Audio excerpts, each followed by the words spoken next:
with a woman who, as I've been telling you, has really brought this to all to us. And let me make sure I'm doing all right here. Valerie Cassell Oliver. She is now the curator at the Virginia Museum of Fine Art. It is a position she's held since 2017.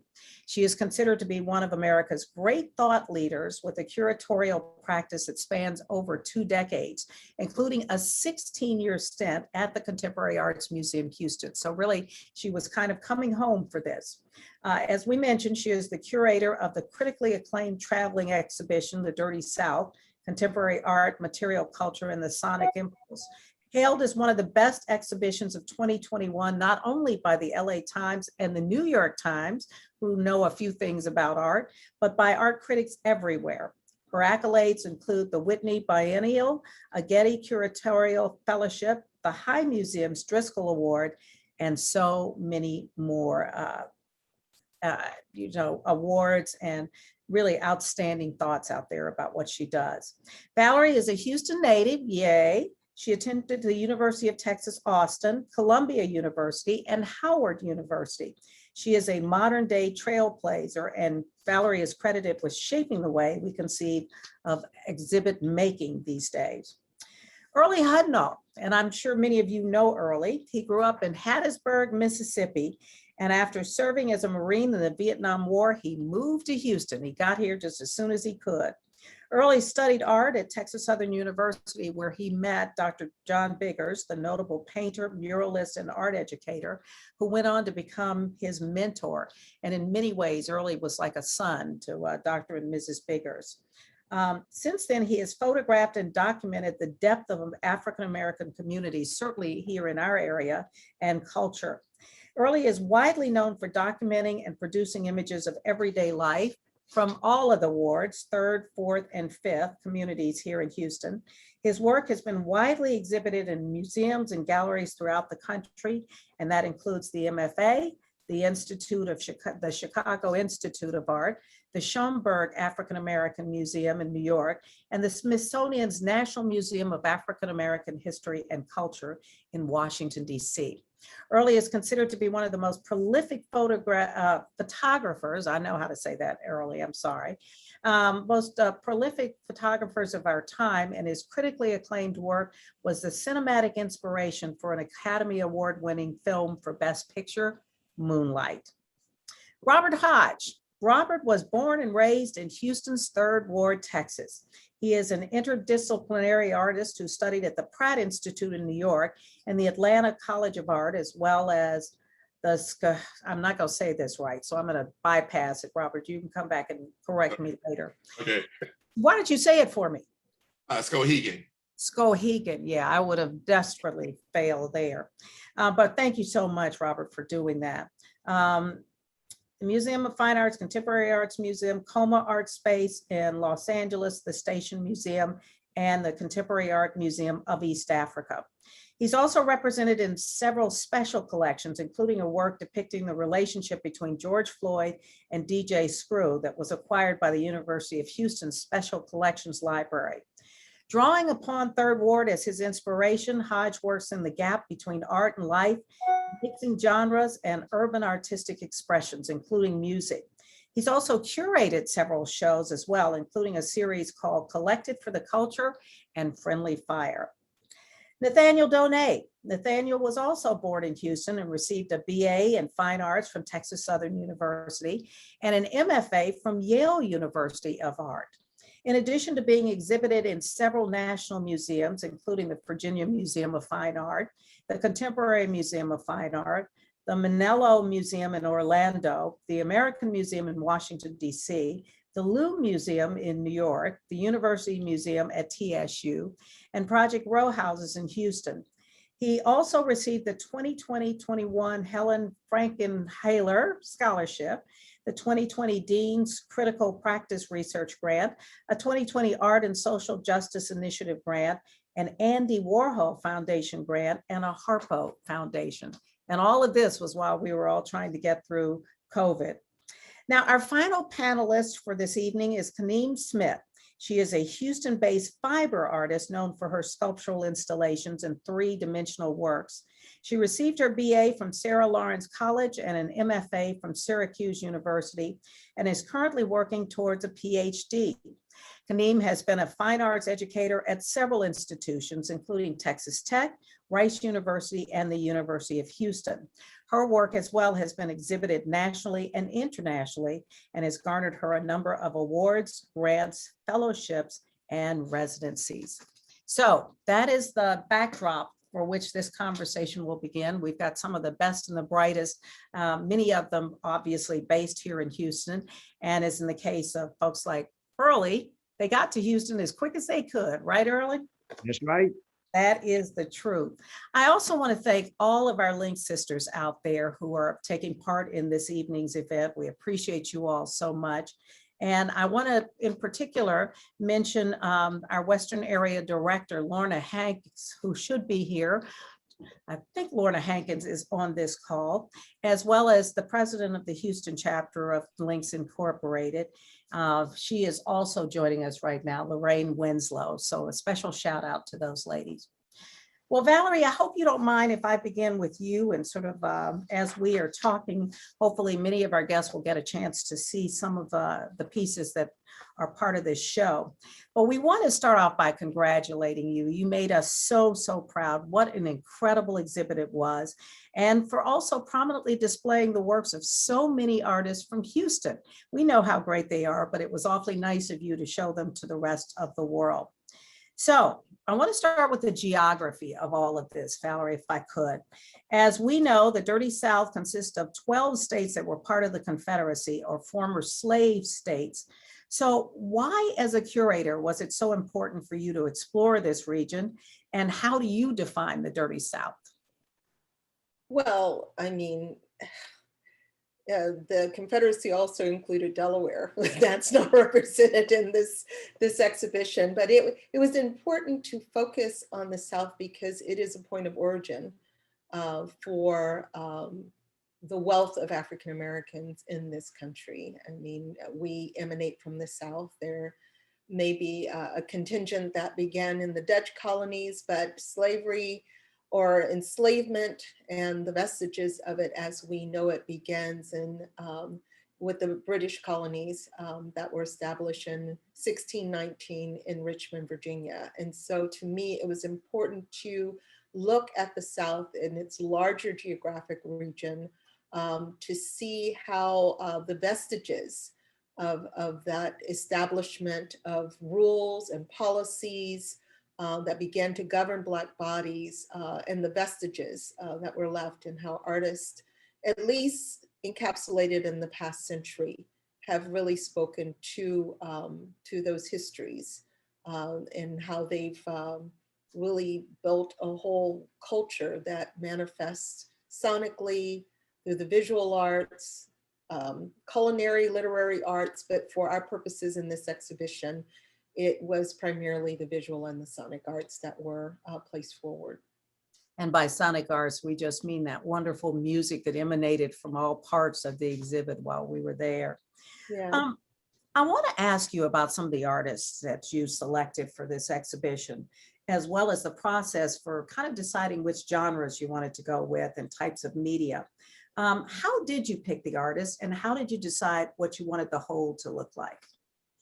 Well, I will say that this project, its seed, it was really germinated in Houston, and the framing of it began in Houston, and it began in looking at artists like Nathaniel and Robert, and that they really represented a different generation that really grew up with hip hop, and that hip hop itself, particularly hip hop that framed itself as Southern hip hop, began to allow a generation to write a new narrative for themselves and a new narrative for what it meant to be Southern.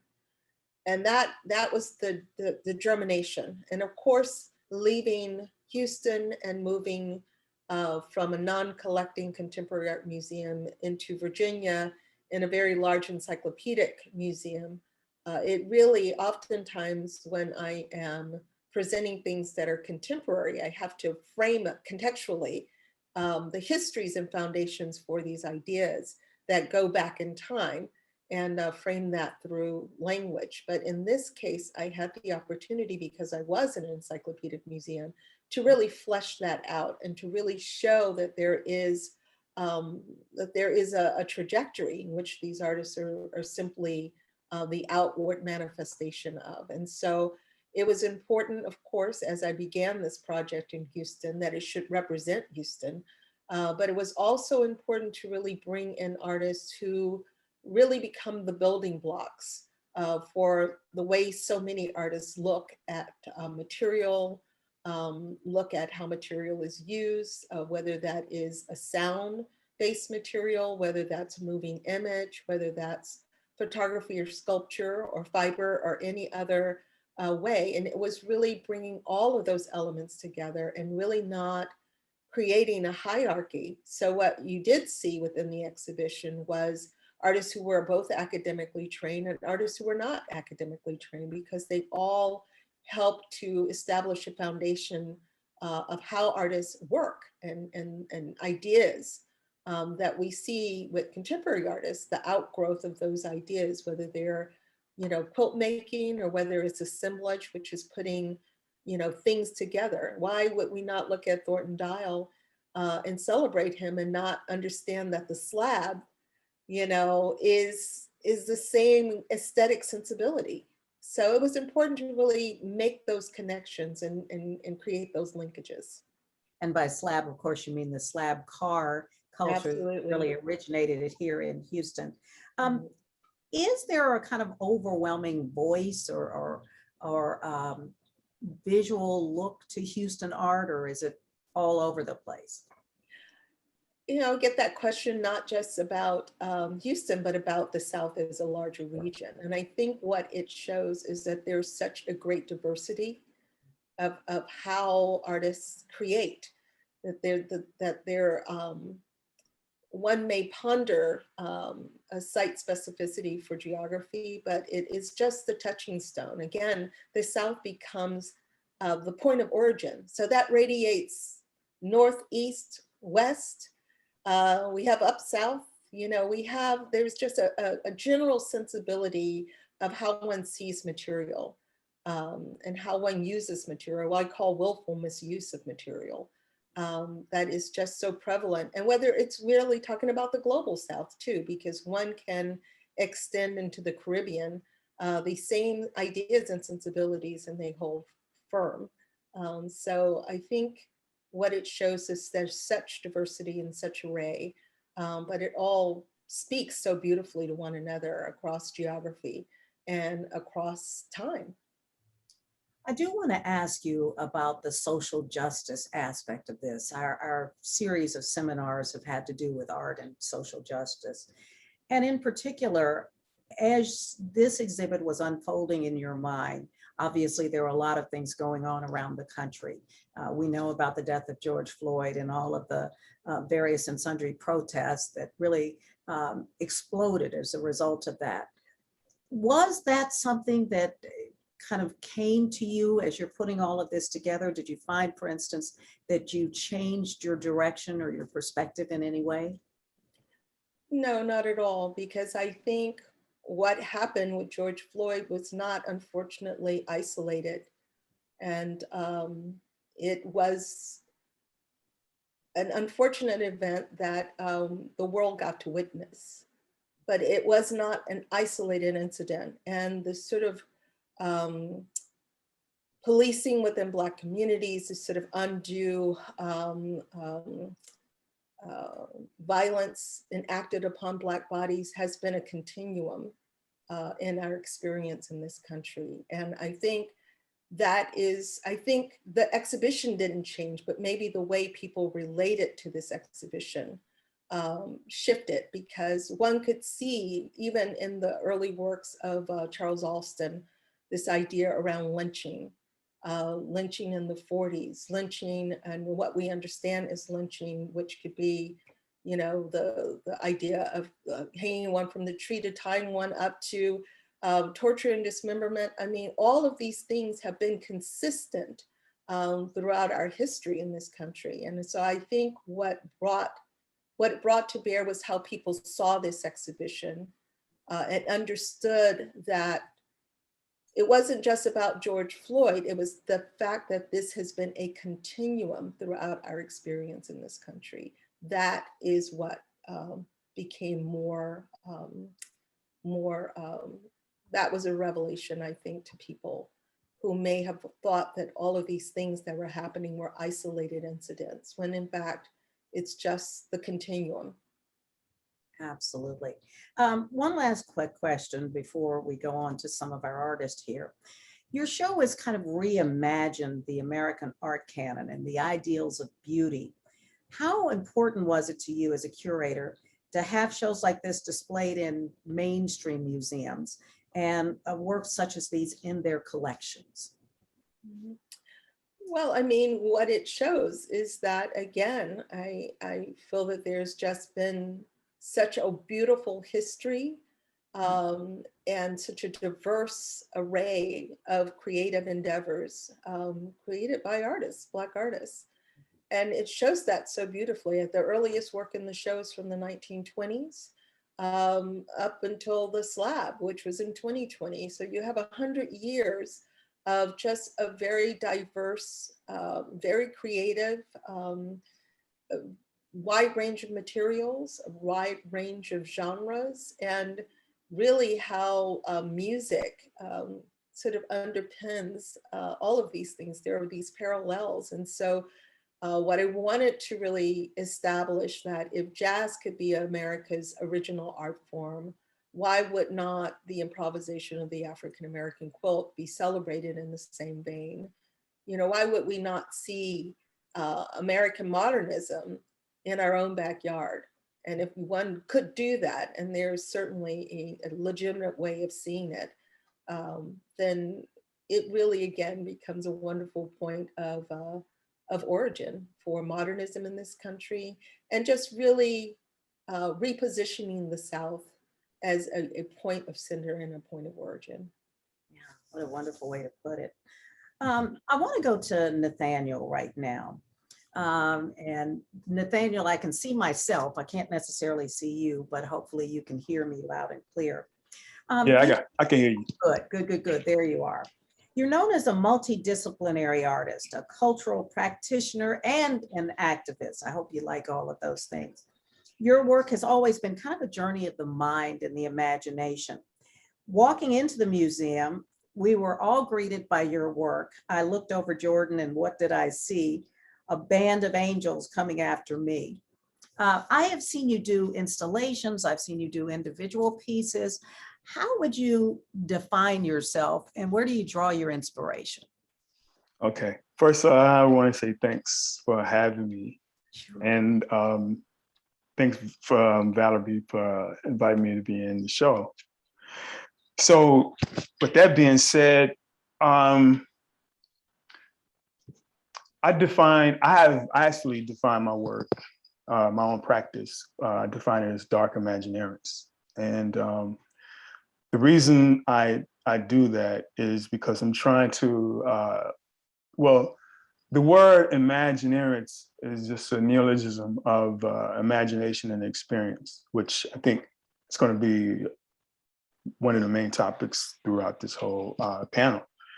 Yeah. And the reason why I do that, because just related to Valerie's thinking about this particular piece, I saw myself as an insider / outsider.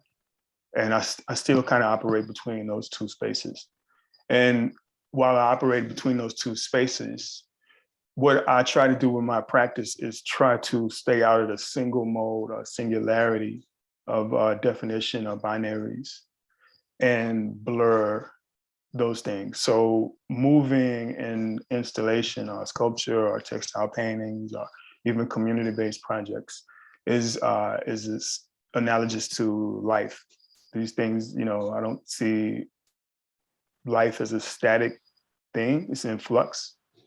And I see my practice trying to be as close to life as possible. So my philosophy, if you want to put it in a bubble, you would say that I'm one of those who believe art is life.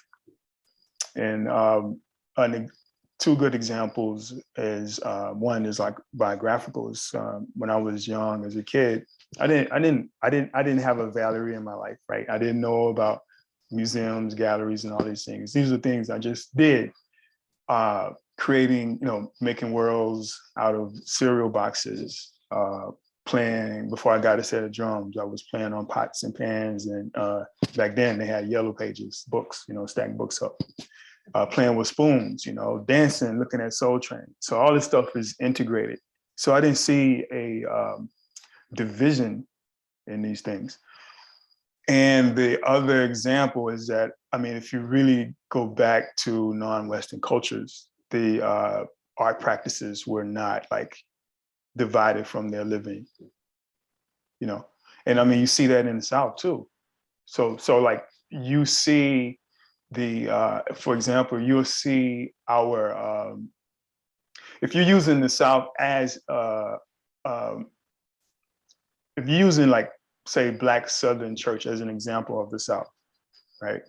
You see aesthetics, all types of different aesthetics existing in this church. We already know that Black music comes out of the church through Negro spirituals. That's how one of the piece that I did is kind of referencing that kind of transition and timeline. But you also see performative, right? Preachers, you see call and response, you see language being used and blurred and twisted. And you also see this thing that we call the spirit.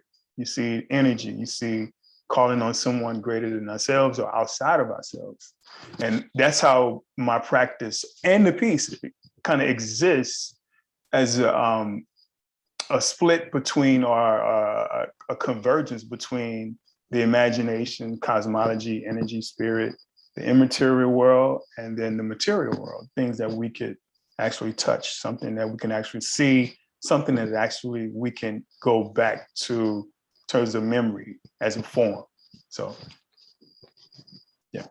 In fact, one of the first times I ever saw your work was over at Project Row Houses, and you had taken over a row house, and you had all of these ordinary objects, I would say, glasses and plates and a computer keyboard, all painted completely white. And I don't remember what the point of that was, but I wonder if you can sort of go back and remember what turned you on so much about art. Okay, so what turned me on about art or that piece? Either one. Pick Okay. a spot. Well, I'm turned on about art by just living. So that's the number one answer right there. So, I engaging with other people, other artists, before I left, me and Hodge would talk like all the time, late at night.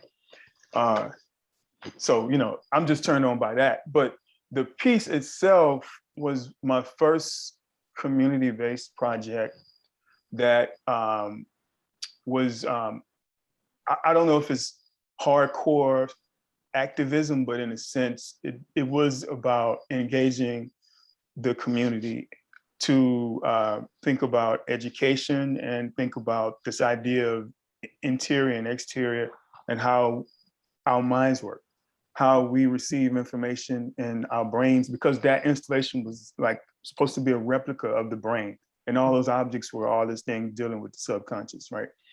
And how those things come from an exterior, interior filter, goes through subconscious experiences and come out. And as it come out, we interact with each other. But the premise of the piece was, I made these, I created like a store, right? Because the store is like symbolic of going in, getting something, engaging with people maybe, or maybe not, coming out with something else, using those something else to do something else with it. So I wanted to, at the time, Ryan Middle School, it's called Ryan then, they had, their library was really like a storage room. And, I went to go check it out. It literally just like had tables and stuff, like wasn't really any books. So I made these small, like can-shaped sculptures out of resin and fabric. And I set it on the floor like an altar. And so I asked the community or whoever would visit my space and Row House to bring a book that reminded them of, that they were inspired by, but reminded them of when they were that age, right? And so they would exchange. So we had this exchange. So they would bring the book, and then they could take the resin piece, sculpture piece, and then we gathered all the books and we took the books to Row House. So that was just kind of pluralistic kind of way, with not just me being a single person, but it was also involved other people who I didn't know, right? To help people I didn't know, you know, and it was this big kind of idea of giving and taking and thinking about, speculating about a future that no one knows how it would end out. So it was called The Greatest Story That Never Sold, was the title of the piece. Story Never Sold, yeah. Now, before I let you go, you grew up in the Third Ward, as we've mentioned. You went to Texas Southern. You eventually became the first TSU art major to be admitted to Yale's prestigious MFA program. So first of all, congratulations. And secondly, tell me how your creative practice, your art has changed since being at Yale.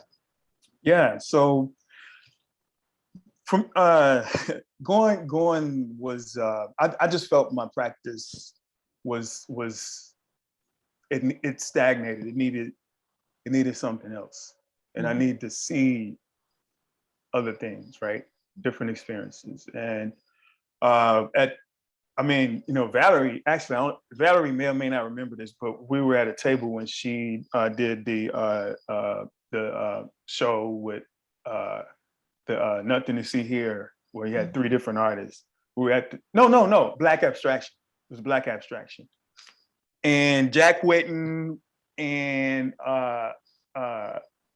it was who's somebody. MacArthur and James. MacArthur Binion, yeah. They were saying, there was a big discussion about me going to grad school. And I was like, I don't know. It took a long time for me to think about it, but Yale came up. So it's only like 5 people who mentioned the word Yale. At that time, it was not in my imagination thinking about Yale. So eventually, I applied and everything and was blessed to get in. Coming out of Yale was me able to think about, I was going in with a sort of a theoretical practice, but it was a kind of informal. And then you find out there are other people thinking in this way, but differently. So that was interesting to see. Then this word rigor comes up, and you really have to start taking your practice serious. It's not a hobby, it's not a joke, it's not a game, even though you can have fun with this thing.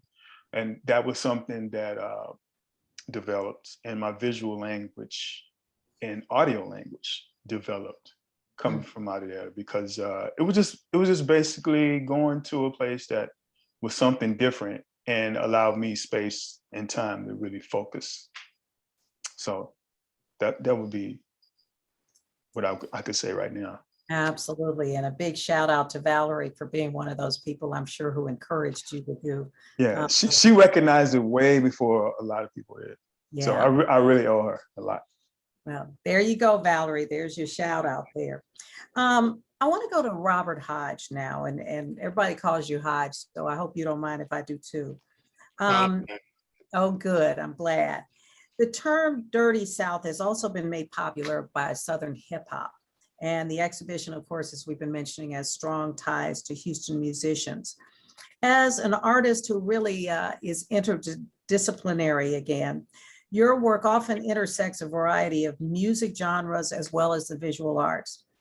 Talk about how Houston's unique music scene, and especially our hip hop scene, played a role in this exhibition and in your work specifically.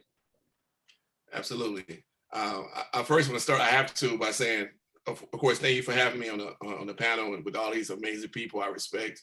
I want to give Valerie her flowers too, as Nathaniel, man, because I want to thank you so much for believing me, and you are always there to give critical advice, and just, I really appreciate you, because of course my first solo show was curated by you, so you forever have a place in my heart. I just want to say thank you before I start. I thought it was really valuable to say. Also, Mr. Hudnall, I stayed down the street for you for a year and a half on Arbor, but it was COVID, and I didn't want to knock your door, but every day I want to knock your door just to talk to you. But maybe when we come out of this, we can have conversations. But Let you know I was Anytime. like 3 houses down for you for like a year and a half. Okay. Anyway, back to your question, Melanie. Also, big fan. Thank you.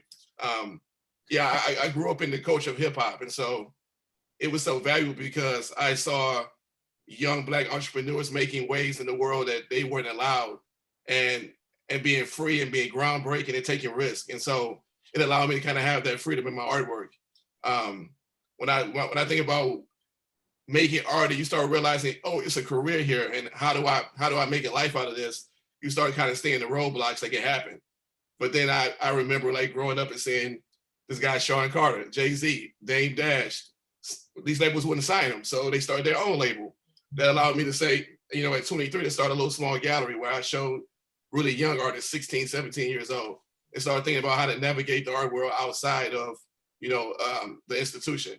But back to the way music inspires the show, I mean, I think almost every artist has a soundtrack in their life, whether they make music themselves or when you get in the studio, you throw something on. So it's a soundtrack there. And I think it's always kind of embedded in the work, whether some artists recognize it or not. And I think Valerie was able to highlight that music that you don't always hear, but that some artists really kind of focus on. Like a big part of my practice is music. It's like the cornerstone. You know, a lot of my inspiration comes from lyrics and text-based things that I see and I add into the work.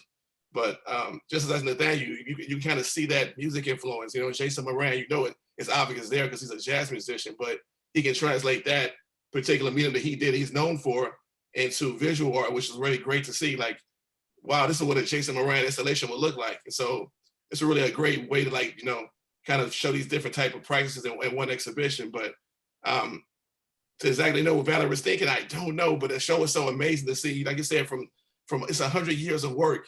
Yeah. Of you know, different ways of interpreting maybe some of the same stories and feelings that, you know, the interactions that we had as artists, and see how, like you said, this thing is continuing, like it's not stopping. It's these issues that we have, how can I put it in words? It's like they're never stopping. They always seem to exist in a different form. And so while it's great to make this work, it's still kind of, it's a little sadness there because, you know, sometimes I want to shift the narrative, but it's so much happening that I feel like I can't always shift it because I need to tell this story and somebody needs to tell it. I don't know who might tell it. So when I experience things or I read things, I immediately treat the work like a journal. And I immediately want to put it on something that could potentially be forever. So these things can be talked about. Like even leading back to the piece of Bird Williams, the tap dance, and that complicated life of being a Black entertainer, even at that time, the things he had to do just to do something he loved. And I imagine he went through so much. And that's why the material was very important, because it felt kind of, you know, battered and kind of, you know, resistant. It's sewn together. It's been scarred, but it's still continuing. And so my work is really about that, like, you know, pressing through. And the materials are a big part of things I find on the street, reclaimed paper. You know, I'm really big on things that are unwanted and can be easily disposed of, and, like, you know, and putting it back into something that, like I said, it can potentially be forever. Now, I know you work not only individually, but you've worked collaboratively on a number of different pieces as well, installations out there.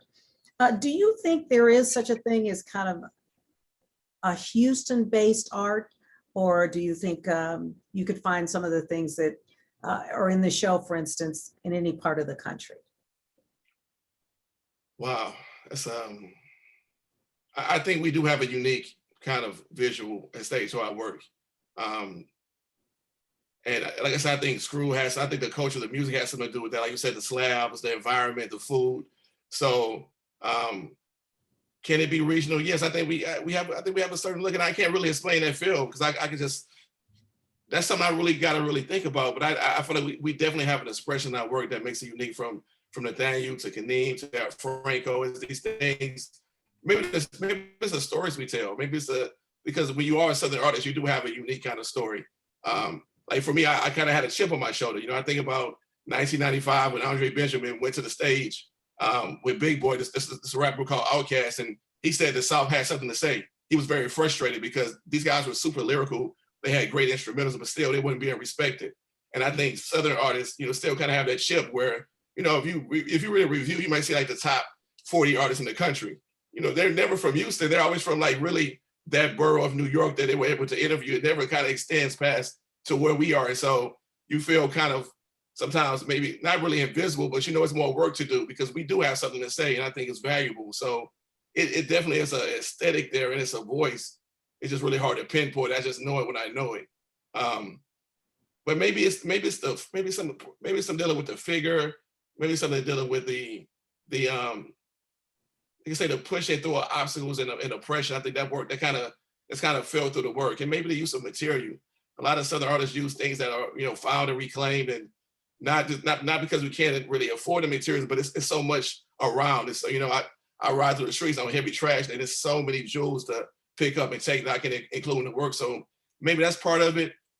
Maybe the space that we have. We're not really on top of each other. You have room to interact, but you still have your space. You still can feel kind of we don't have New York is not like that. It's stacks of people and it's stacks of buildings, and so maybe that has something to do with the way we make our work. But I think more about that. But yeah, I think we definitely have a unique voice. I asked you the same thing that I asked Valerie. Did you find that in the wake of George Floyd and a lot of the most recent protests, did it change your art at all? You've always been about social justice, but did you find a larger voice there? Honestly, no. I agree with Valerie. It's something that I've read about, I've seen. I mean, the difference is a cell phone and continuing coverage of that murder. But we can talk about Bird down in East Texas who was dragged by the truck. It's so many examples of things that we know. I think it made the world more aware because we were in a really quiet time of the pandemic. People were able to absorb it and really think about it and have conversation. America tends to lead this lifestyle where you're always swimming, you never get to float. And the pandemic got time to really got time to have people to have conversations, really talk about these things. But I think for me, it's something I was always aware of. I've always read about it, I've seen it, and but I was hoping it would help the conversation shift. But that's really been optimistic. That's remains to be seen. But no, being a Southern person and the stories I've told, no, obviously it wasn't. It wasn't thing out. It was a normal experience. I mean, honestly, from things I've seen and heard. And I love the way you put that. We're always so busy swimming that we never have time to flow. I'm going to hold on to that thought because you're right. A lot of us don't flow like we should.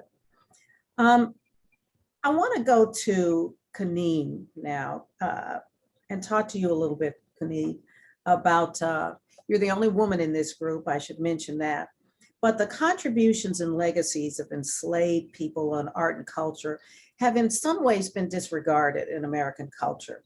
I know you're known for your large-scale sculptural works, often with fibers and the like, firmly rooted in Southern agricultural culture, with ties to slave culture, metals, cottons, burlaps, and quilts. You had a giant cotton bale there in the show. Why are these kinds of materials such an important part of your expression as an artist? And when did you decide that was going to be part of your method? Wow. First and foremost, thank you, Melanie, for having me here. Thank you, Valerie, for including me in the exhibition. I'm at a loss for words. Even being part of this group, it's an honor. Nathaniel, you're an amazing artist. Hodge, you're an amazing artist. And Mr. Hebnall, you're amazing. It's an honor just to be among you guys. But that's incredibly important to me. I think it's familial, meaning that it stems from my family. And for example, I'll talk about my mother being from rural North Carolina, and having been, raised practically on a cotton field. I think visiting family down there and being in Texas from the age of 7, but making those trips back down there I was wanting to connect where I was in Texas to my family, my roots in the Carolinas. And I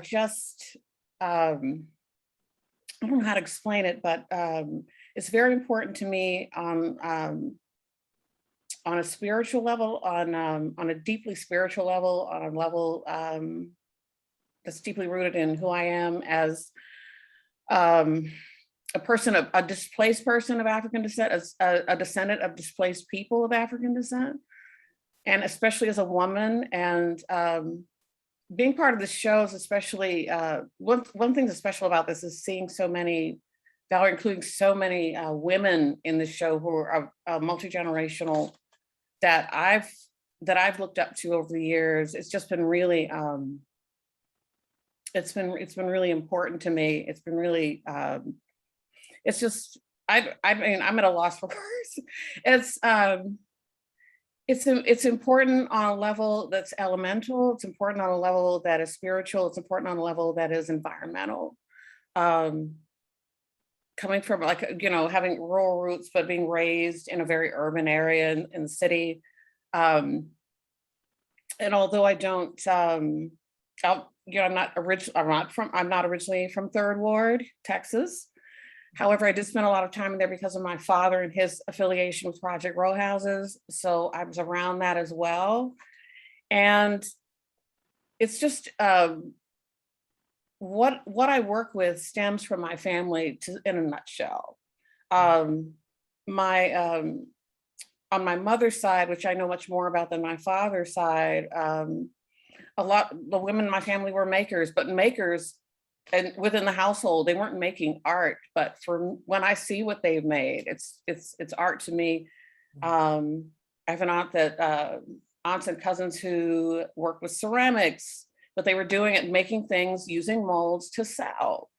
Family members who were making quilts, family members who were working with wood or working with metal, but it was utilitarian. It wasn't necessarily, they weren't necessarily making something aesthetic or visual. It was functional. And so that, I try to tie that into my practice as well.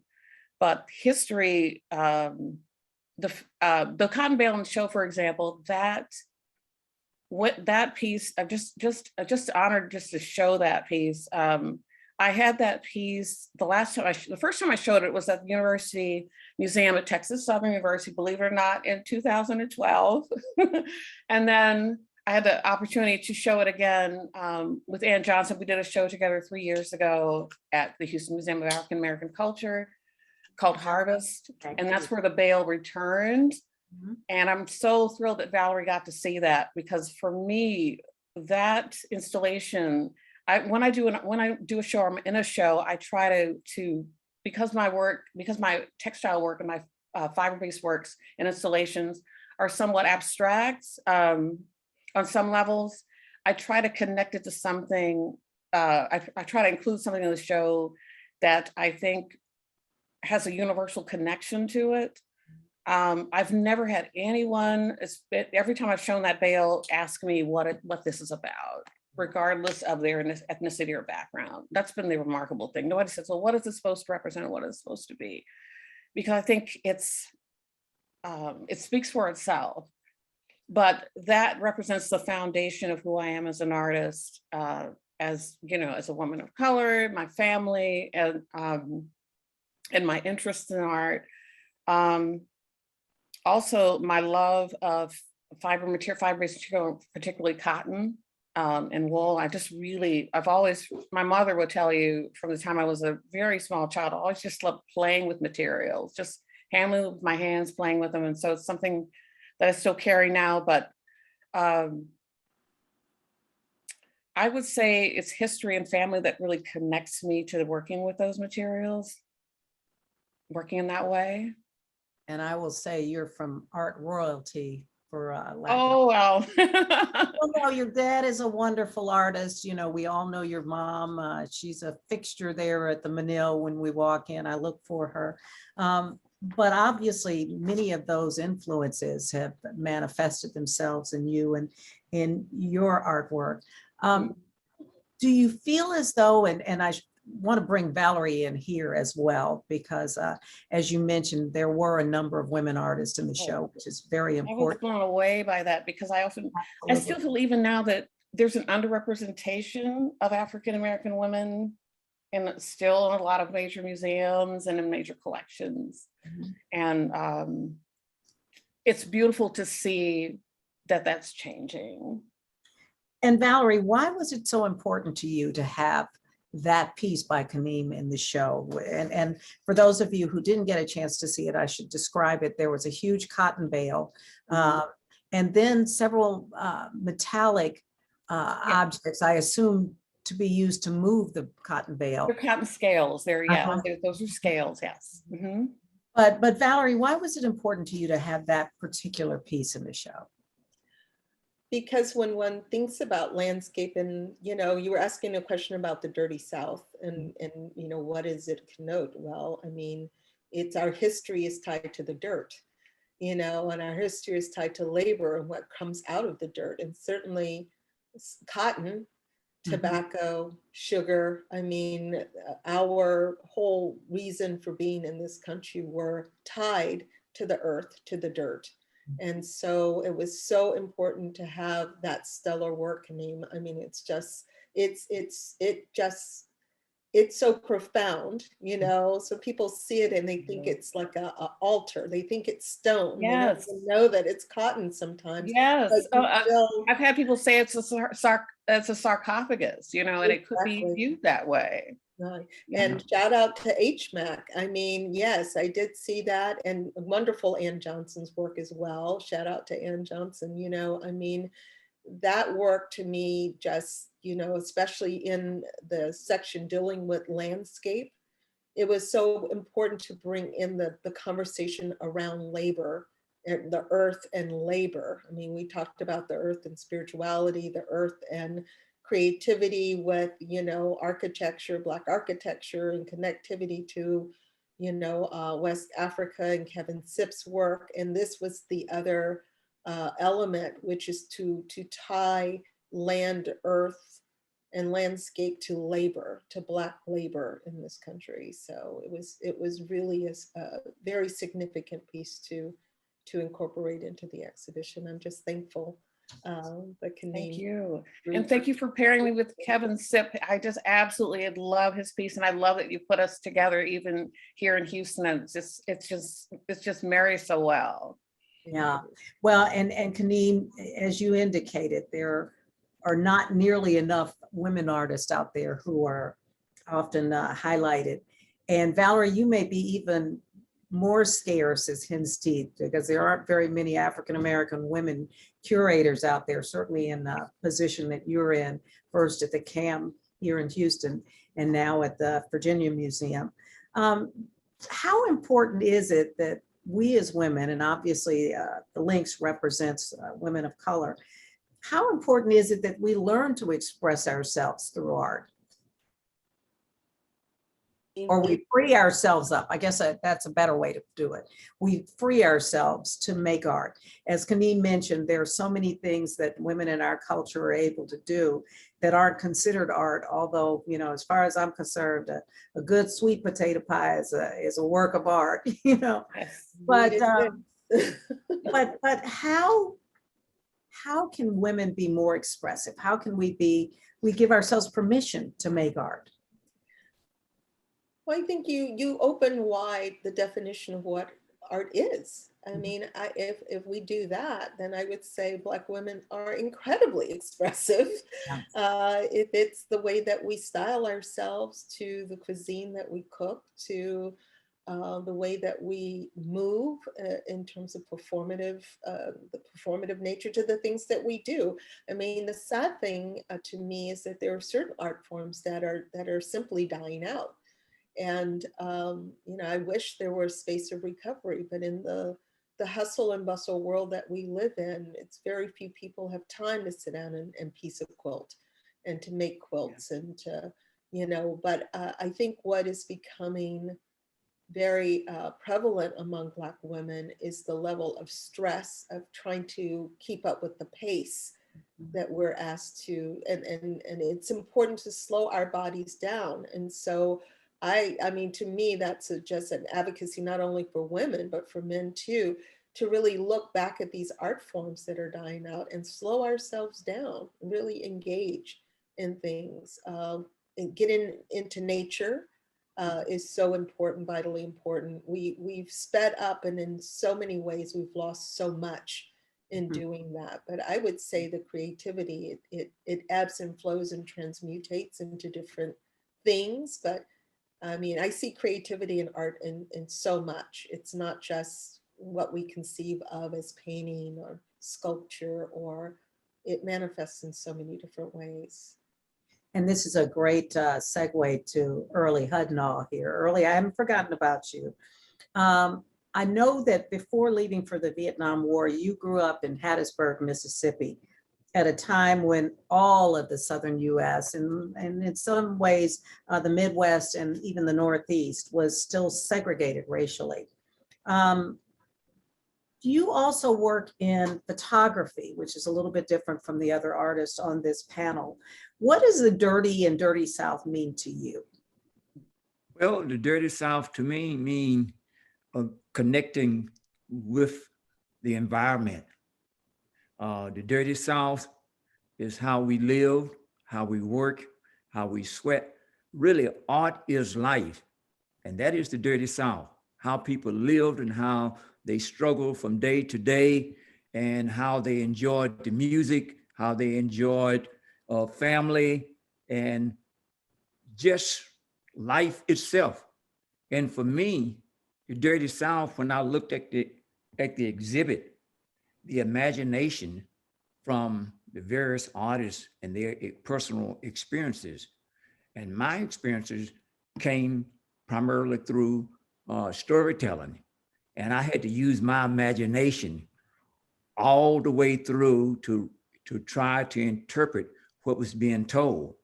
And in doing that, you have a sense of creativity and imagination. And then you have to, based upon your personal experiences, well, for instance, music. At night, I could hear the honky tonks that was close to us. I could hear the cars going down the gravel road. I could hear voices, in the distance. We could hear the crickets at night, the lightning bugs. And so you relate to that, and it became a part of your life.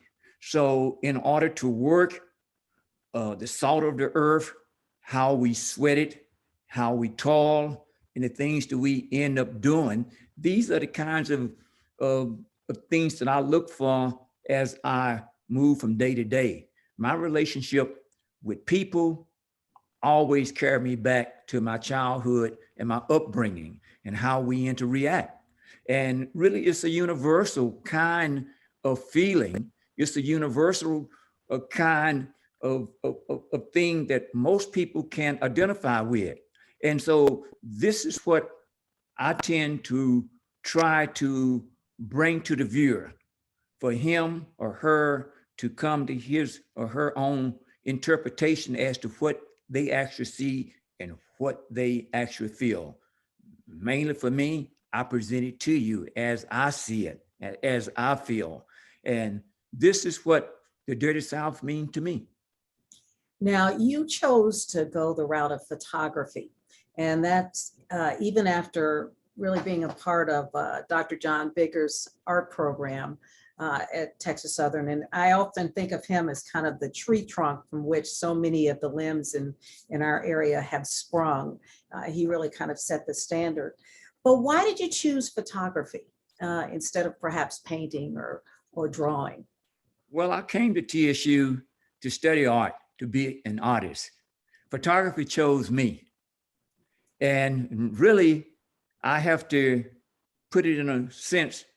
I think that a small boy wanting to be like his father, and my father was my hero. He made photographs of us at special times of the year when we got new school clothes and things were passed down. I always got new clothes. My coat, things were passed down to my brothers, my sisters, the same way. My grandmother used to quilt. She would tell stories of us and so forth and on. And these are the kinds of things that really inspired me, not knowing that I would become a photographer.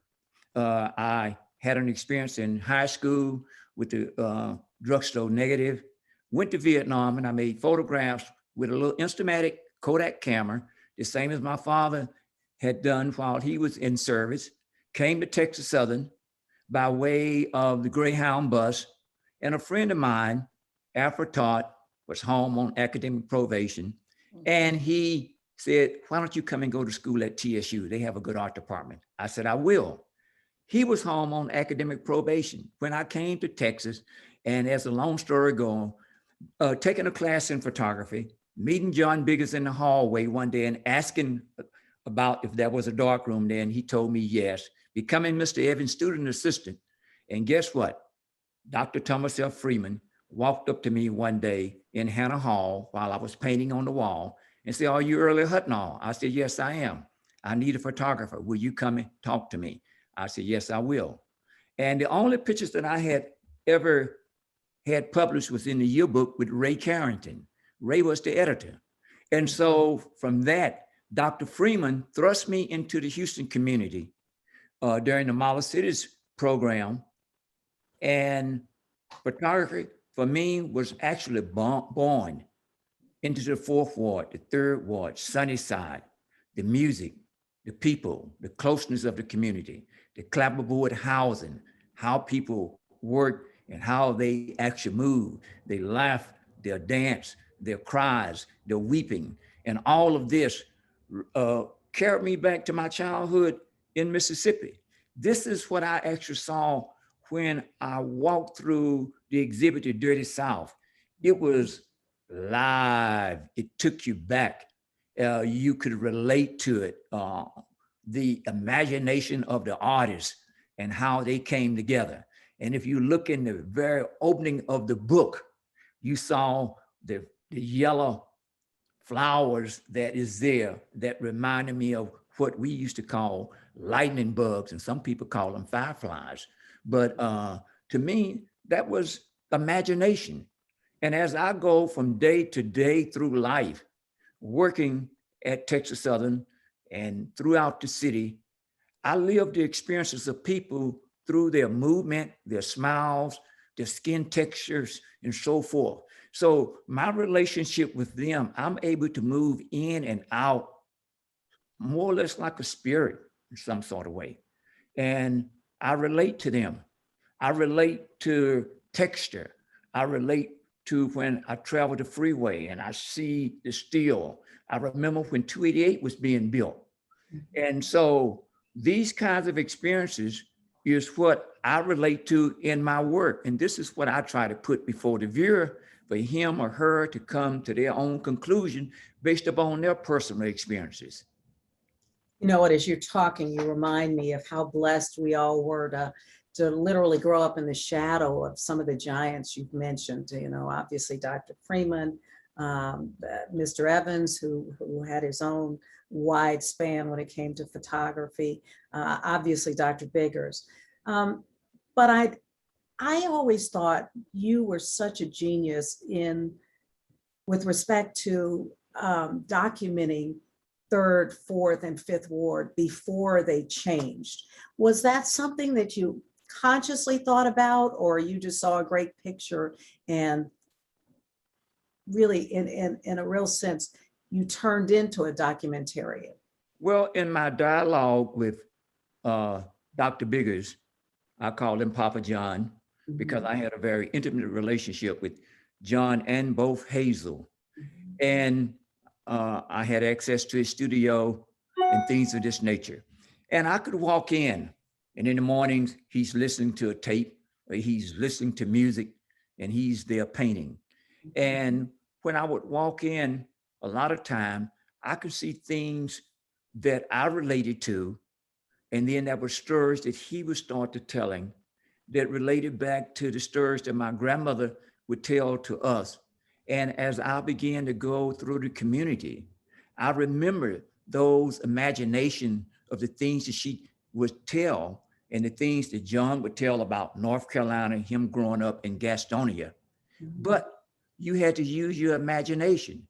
So as I travel and as I began to experience things within the Houston community, to me, that was a calling to document it, to more or less to capture it, to put it before the public for the viewer to be able to see and to appreciate things that we soon will forget, and that is no longer there. The family portrait. You know, there was a time you would walk into a home and you would see prominently displayed pictures of the family, family groups. You don't see that anymore. They are all captured in the phones, and that is lost. You see the architecture within the city and around the countryside, the country churches, the dirt roads, how things move and so forth, water, how it flows.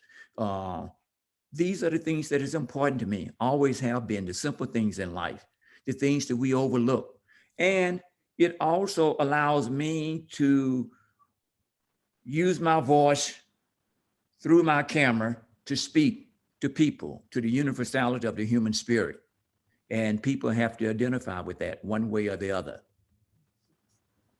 Well, I'm checking chat. So far, I don't see any questions, so I will continue at least for a couple more minutes.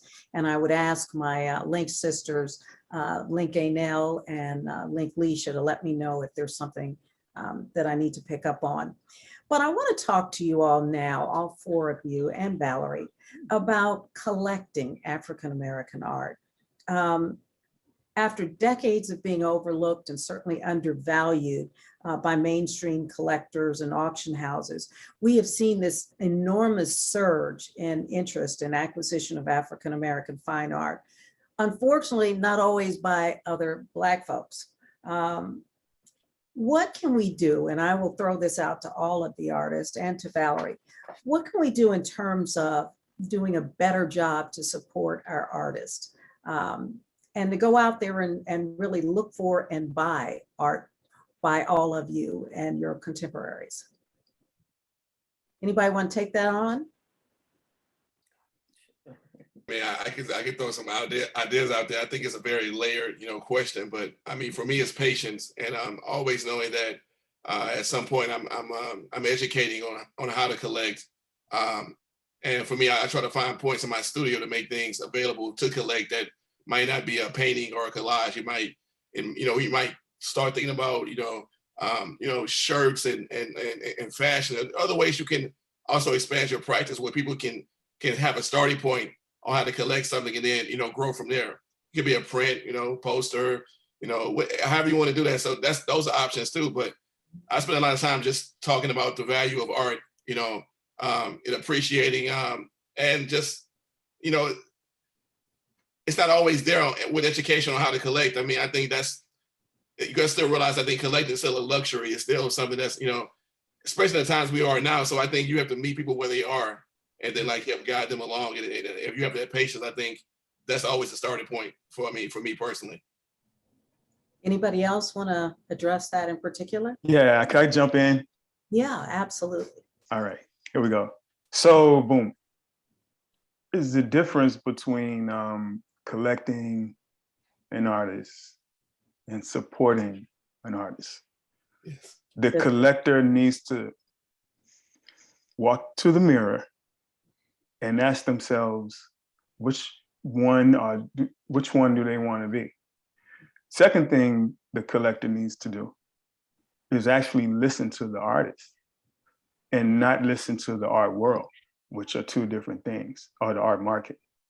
If you're going to listen to the art market, you're going to miss on a lot of artists, a lot of brilliant people out there that's not recognized or visible yet, or may wish not to even participate in the market for different reasons. So I think it's important to kind of look at themselves and try to figure out honestly, what do they want to do? Why do they want to do it? And who they want to do it with. The second thing, and this is something in a really indirect way, this is something I kind of learned through Valerie after I started the show, and I was talking with her, because for people who do know me, I'm not shy with my words and disagreement in respectful ways. And Valerie really showed me what curating is in terms of an art form, not just putting people together. these things, this show is so important, and I'm gonna get to the point, but I had to put this out first. This show is so important that there's so many things that connect to each other and link to each other that we haven't even understood yet. And we won't figure it out until maybe 10 years later, how important this is and how we are all connected and all these different meanings that's reverberating in this show. Why do you say that, Nate? I say that because the collector needs to understand all of the different nuances, the intricate details, all the thought, all the hard work that goes into the curating of the show and what an artist does. You know what I mean? You could see an artist and say, okay, yeah, they're on the wall or wherever they are. But you're seeing the end of it. You're not seeing all the hours, thinking, researching, failing, messing up, throwing away something that you thought was going to work. Some people cry, go call their friends, family, or spouses to go through a whole bunch of drama just to try to get to that one piece you see that's just there, and you don't see all the history embedded into that work. So for a collector, the collector has to be vulnerable and understanding and curious and willing to learn about that process and all those things that go into making this work, curating this work, thinking about this work, writing about this work, creating institutions, studying about this work, archiving this work. So it's a bunch of components. Okay. And it doesn't start and begin with just saying, I'm going to buy some work. So if you're going to collect or support, you need to be just as invested as I am, Kaneen, Brother Hanal, Hodge, and Valerie. You got to be just as invested. And when you are invested like that, it's a greater reward than just saying, telling your friends, oh, I got this person. You put some work in. That work means more than decoration. You see what I'm saying? That's okay. Well, one thing I will say, and all of you know my better half, John Guest, who runs the Houston Museum of African American Culture. And one of the first things he taught me, which I think is very important for anybody who is interested in collecting, was a concept called layaway. That you couldn't just walk in sometimes and buy something outright. And nobody does, including lots of, rich white collectors. But you pay for it, just like you pay for your car note, or until you bring that piece home and it becomes a part of you. And so I want to talk a little bit about how important it is to collect and to love what you collect. And Nathaniel, with all due respect, because I know I'm not nearly as educated as I need to be, I think sometimes we buy pieces that we like. Something speaks to you. You may not even know why it speaks to you, but you will look at it and think, boy, I really want that in my house because I want to be able to get up every morning and talk to that painting, or have it tell me, that photograph early, have it tell me what it says about where we are at this moment in time. Anybody want to speak to that and why it is important that people invest in art the same way they invest in handbags or cars? Well, it is shocking to me that people think nothing of spending so much money for accessories, and yet something that enhances their quality of life, something that they live with, something that they wake up to every morning, that they get to ponder, something that enhances the quality of life of their children, that they don't really see art as being that integral to creating that experience. And they're different. I think overall we have lost the sense of literacy when it comes to art. And I mean, I think that's just across the board in this country, a lack of literacy, what it's about and how it can enhance one's lives and living. But also just this whole idea that you have a lot of people who are professionals who have disposable income to invest and to create and to collect, not create, but collect, but there is a real fear. There's a phobia, if you will, of collecting art because they're afraid they're going to collect the wrong thing. They're afraid that it's not going to be seen as prestigious amongst the crowd or the group that they're hanging out with. But I think, you know, you have to find the things that you love, whether that's photography, whether it's works on paper, whether it's painting. Sometimes it could be multiple genres, but I can say the more affordable things in the pantheon of the art world, you find things that are accessible to you. You find things that you love, that you want to live with, and you don't buy it just because the person down the street has one, ergo you get one so that you can keep up with the Joneses. You have to live with something that you love, that makes you think, that makes you smile, that reminds you of home. It's so important to live with art. It truly, truly is. And not just a print on the wall. It's wonderful to have those. But let's face it, if you can buy a Birkin bag, you can buy an original work of art. So that's just the way I see that. Lord, I have to second what Valerie just said. uh-huh. When you collect, you buy what you love. If you don't love it, you don't buy it. And are you a collector? Are you an art critic, or from whatever standpoint? And I was always taught by John Biggers. He said people can buy cars, they can buy art. You buy a car on time, you can buy art on time. But in collecting, you you collect because it's something that you love, that you keep going back to it. You know, it draws you back. If you see it and you have to go back and look again, if you're not completely happy with it, or whether you can afford it or whatever, it's a sacrifice. And you make a sacrifice of what you love. And if you have a piece, see something that you want, you have to collect it. You have to live with it. It becomes a part of your family. It becomes a part of your surrounding. And this is how we start collection and continue to collect. I want to make sure that Kaneem and Hodge have a chance to sort of chime in on this. And I know, Hodge, in particular, that you curated a series of shows called Collected for the Culture as a way for collectors to really identify artists at different stages of their career. So what would you say to people who are interested in getting started? And there is that intimidation factor, Valerie, you're right about that. Maybe I won't get the right piece. Maybe I won't be able to, you know, maybe my friends won't like it. It won't match my couch. And by the way, it should never match your couch. Never. But what would you say, Robert, to people who think they might want to get started but don't know where to begin? I think we all say the same things. It just depends on the level of the collector. And that's really that was the point of the whole exhibition that I did with India Lovejoy. It's about meeting the collector where they are. So, you know, you have emerging artists with mid-career and established, but that's the part when I speak of patience is what I mean. Like when I interact with somebody, I can say, okay, this person is 25 years old. They love art. They don't know where to start. So then, you know, I walk them through the process. You know, I let them come to the studio, see how work is made. Sometimes people might come to the art supply store to see how much supplies cost. I may spend $700 before I start.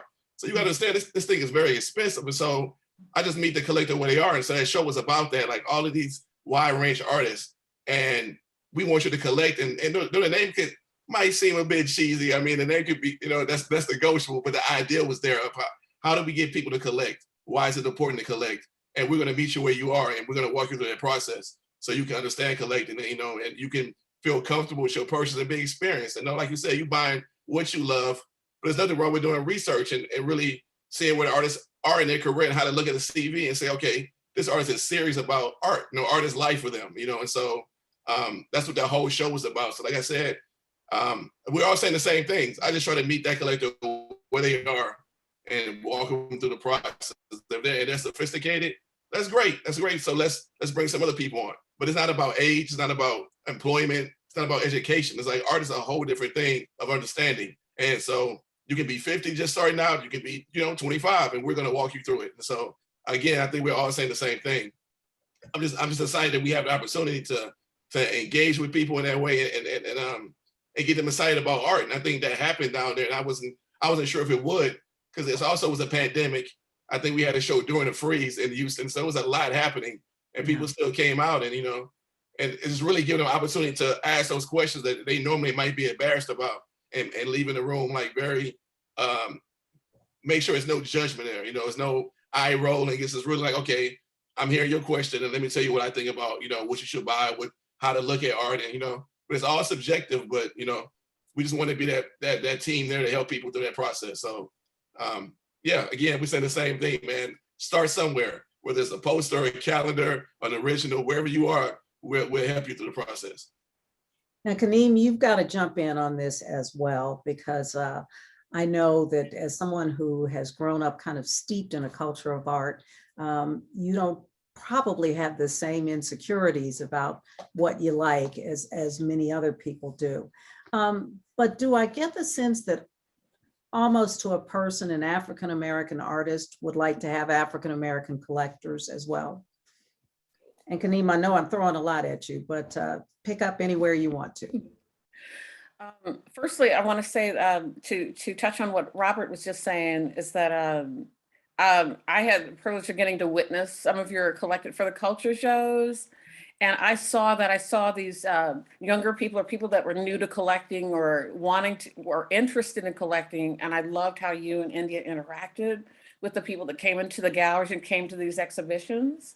And you made them feel comfortable. I think that's really important. The studio visit is important to bring them to your environment or creating an environment where people can come and feel comfortable in a space where they're, they may not know hardly anything about what they're looking at, but they know they're interested, and you can educate them and talk to them about it in a way that they're comfortable doing. And I witnessed that with you, and that was really wonderful. But I think it's incredibly important to have African-American collectors collecting African-American art. I think it's important. Not enough of that happens, and I wonder, is it an accessibility thing? What would you guys say? I mean, I don't know. Yeah. How would someone answer that? Well, like Valerie said, you can buy. I've seen people buying the Birkin bags. So I don't really think it's that anymore. It's just knowing why it's important and how it's pushing culture forward. It's still sustaining real working artists. Right. All those things are part of the conversation, but I think that can no longer be an excuse. I see people when they pull up in, I see they have maybe these large homes and maybe there's no artwork there because they don't know what it feels like to have that painting in the house. But once the painting is there and they see how it adds to the value of their life, they're like, wow, I want to feel more of this in every room. And so that's the starting point. So yeah, I think it's what people value. Yeah. I mean, it's just simply what people value, what they don't value. What's out there that, I mean, you as an artist, we're competing with all kinds of technologies, signs, all kinds of stuff. And, if there's no, some type of conversation about the value of it, then you kind of get what you get. Well, go ahead, Valerie. I'm sorry. I apologize. It's also a practice. I mean, it's something that your eye sharpens the more that you do it.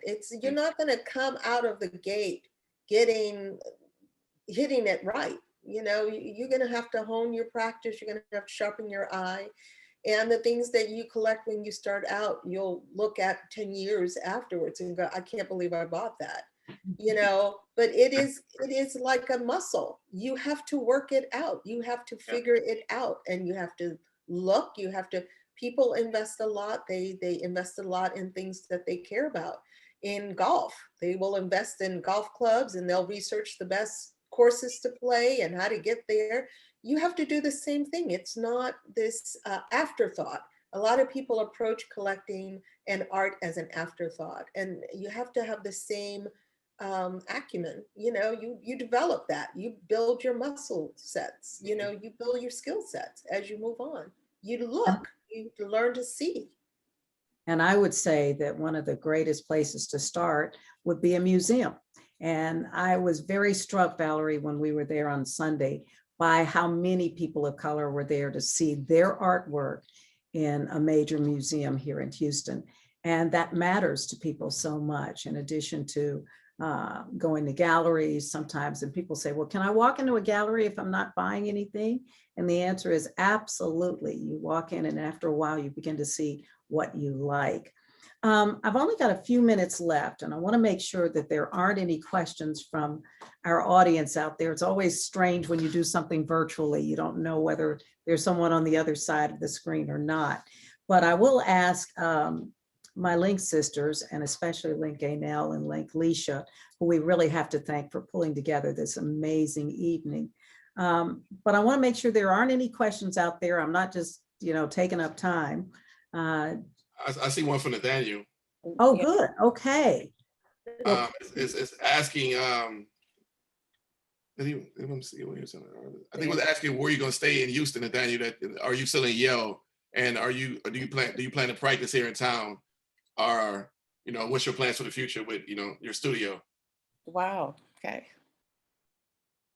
Now, is that for Nathaniel? Is That's that for Nathaniel, yes. okay? Nathaniel, can you give us just a quick response? Somebody wants to know where you Yeah, I graduated, and yeah, I'm in Houston, but I'm in a residency right now, though. Okay, that's good to know.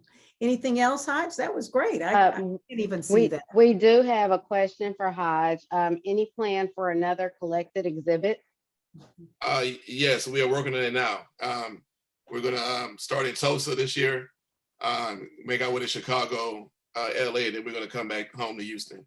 So we want to put on the road. We want to take these a little bit of Houston everywhere we go. So that's the part of it, So yes, it's working itself out. Of course, the pandemic is here, so it's really kind of hard to navigate and nail down dates right now, but we're trying.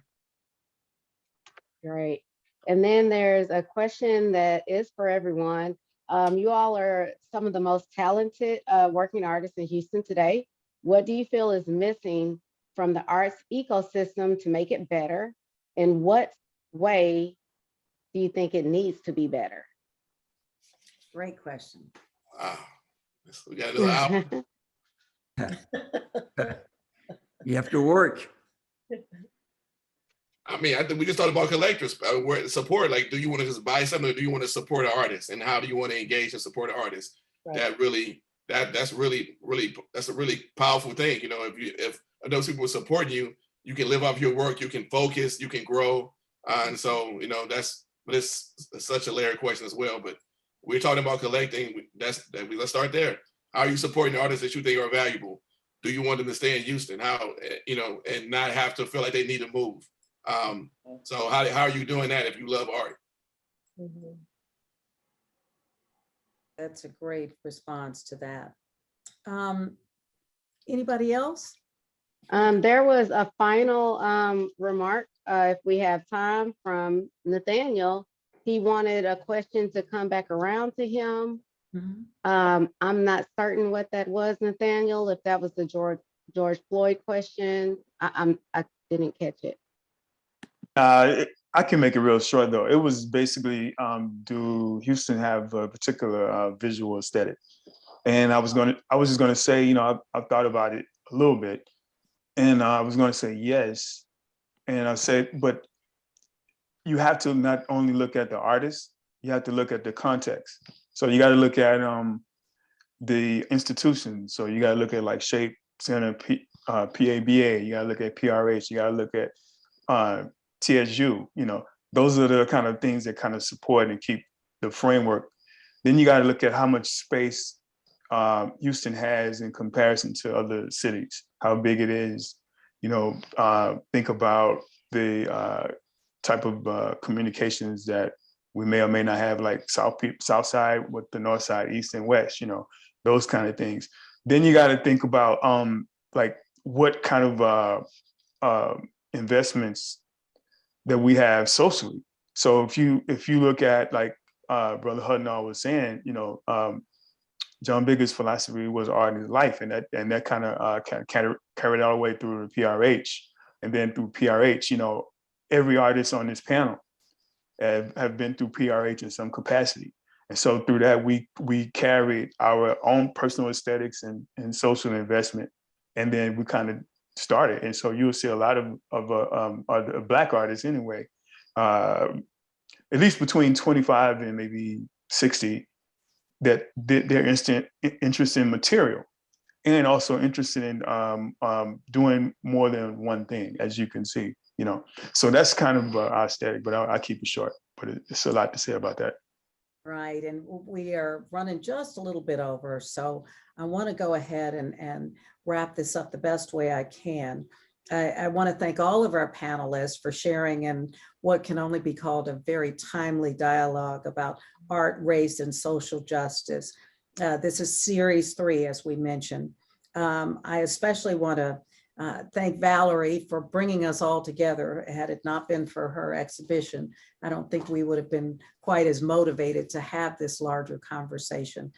I also want to mention, and you certainly heard that from each of these panelists, that art is a career.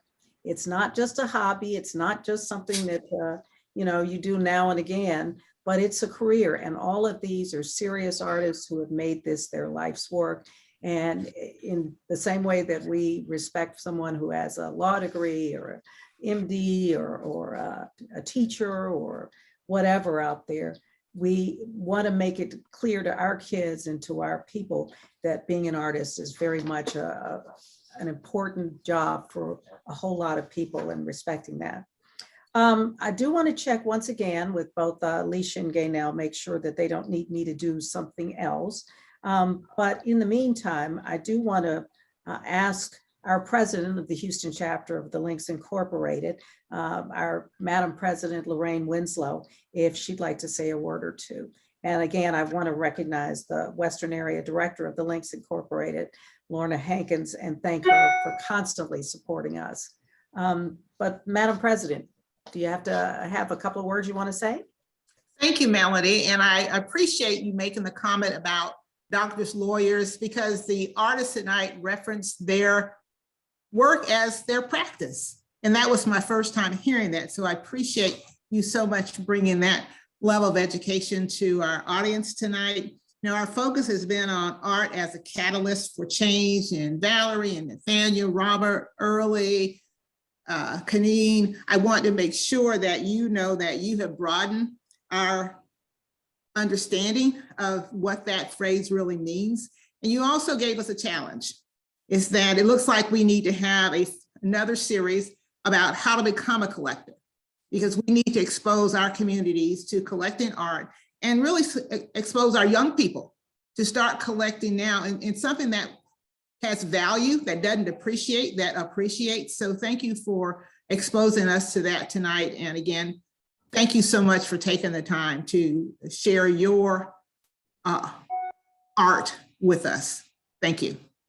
Thank you, Madam President. And I do have to say, Valerie, we are all so incredibly proud of you. We know that there are a few more curators out there who are beginning to get their sea legs, in large part because of people like you, and you are setting such an incredible standard.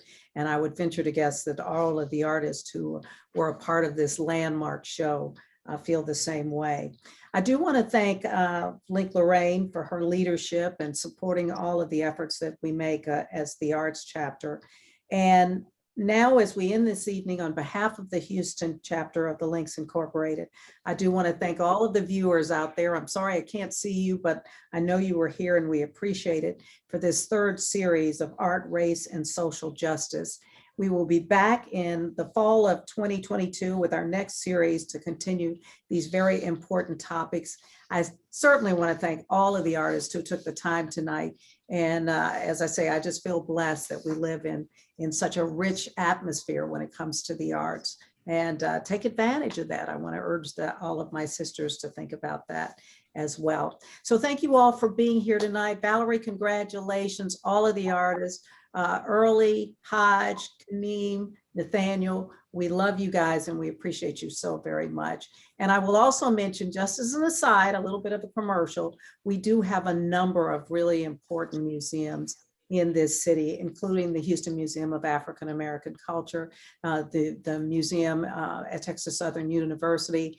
And so get out there and take advantage of what we got. We appreciate it. Melanie, Yes. May I just interject? First of all, Absolutely. thank you, and thank you, your Links chapter and Links throughout the nation who have really, in Virginia and in Houston, have really supported this exhibition. What a joy it was to speak with you and these beautiful artists who I've known and have loved. And I want to make Houston proud. I also want to plug the Dirty South. It's not over. It is closed in Houston, but it opens at Crystal Bridges in March 12th.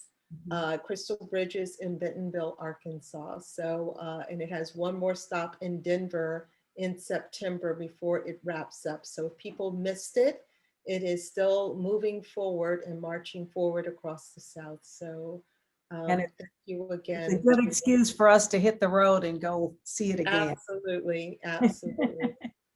But Valerie, thank you so much. You really brought all of this to us, and it's just a wonderful exhibit, and you are the bomb when it comes to curating. Thank you, guys. I do want to again thank Link Gaynell Drexler and Link Leisha Green Ellis for helping to put this all together. They did all of the yeoman's work, and I got to come in and ask a couple of questions. So I just want to thank them so much. And thanks to all of you. Have a good night, everybody. Have a good night. Good Good night. Night. night. Good Thanks, night. Valerie. Thank Good you, night. Love you guys. Bye-bye. everyone. Bye.